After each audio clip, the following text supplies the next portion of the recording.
Blessed and happy Sunday to all of you, my dear friends, my dear brothers and sisters, my dear good people of God, faithful followers of the Daily Gospel Reflection with Father Jack.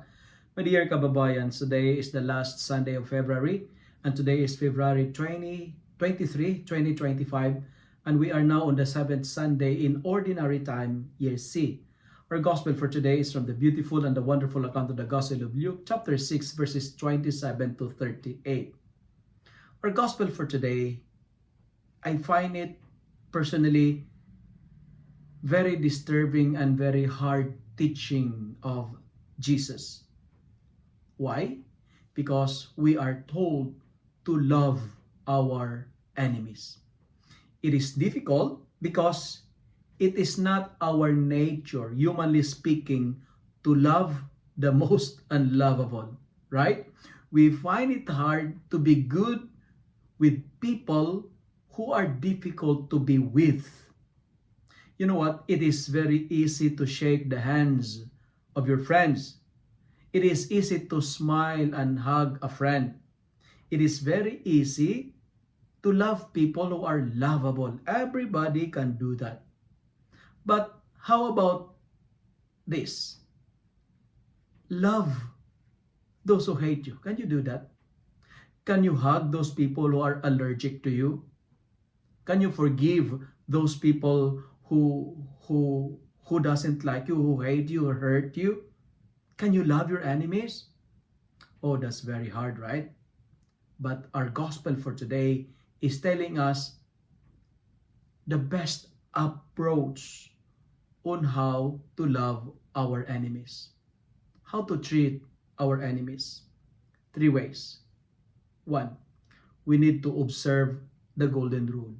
Meaning to say, do to others as you would have others do to you. Why? Because life is like an echo. What you send out, it comes back. What you give, you get. What you sow, you reap. What you see in others exists in you. What you planted, you harvest it. Therefore, stay nice, be kind, be good, even if others are not. Be like David in our first reading for today. Let God be your vindicator. Let God fight your battle.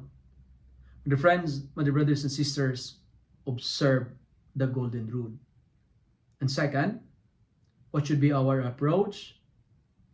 We need to do better than our enemies. Meaning to say, do the opposite of what your enemies does. In what way? 3 ways. Do good to those who hate you. Bless those who curse you. And pray for those who treat you badly. Blessing, praying, and doing good. Meaning to say, don't take a revenge, because revenge is the power of our enemies. Do the opposite. And how? Love them. Why? Because love is the weakness of the devil. Love is the weakness of our enemies. So you have to attack the weakest point of your enemies. Do the opposite of what they are doing to you. If your enemies are hungry, feed them. If they are thirsty, give them something to drink. If anyone taken something from you, do not demand back. Doing good must be our sweetest revenge, because the best way to destroy an enemy is to turn him into a friend. Love will transform our enemies. That's why we need to forgive, because forgiving is the highest form of loving. And listen to this, my dear friends, this is very beautiful. Not to forgive is just like drinking a poison and expecting others to die. Do better than your enemies. Be the opposite of what your enemies does. If they hate you, love them. Smile. If they curse you, bless them. Smile. When they persecute you, when they spread gossips about you, smile. Do good in return. Conquer your enemy with love. Bless your enemy like David did in our first reading. Overcome evil by doing good. And finally, what's the best way to approach our enemies? Imitate the Lord. Follow the ways of Jesus. Be like Jesus. As what our responsorial psalm is telling us today, be merciful as God is merciful. Mercy is a trademark of a good Christian. Saint Thomas Aquinas defined mercy as the second name of love. Mercy is the greatest attribute of God.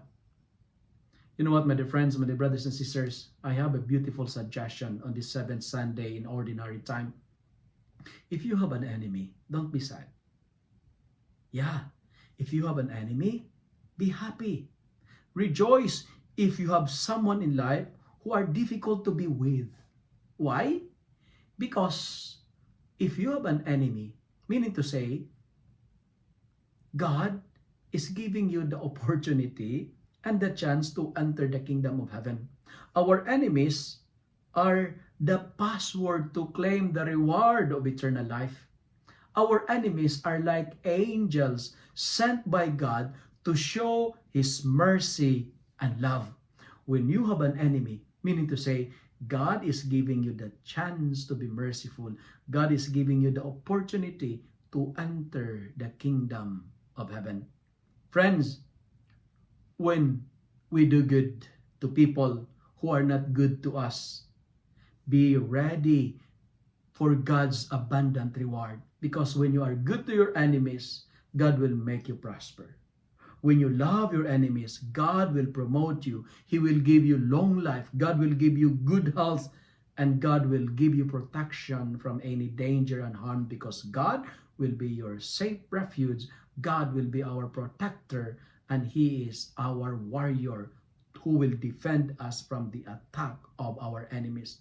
When you are good to those who do you wrong, I tell you, you are an exceptional person, and God will use you for a highest purpose. Let me end my reflection by saying, loving an enemy is very difficult, but it's not impossible.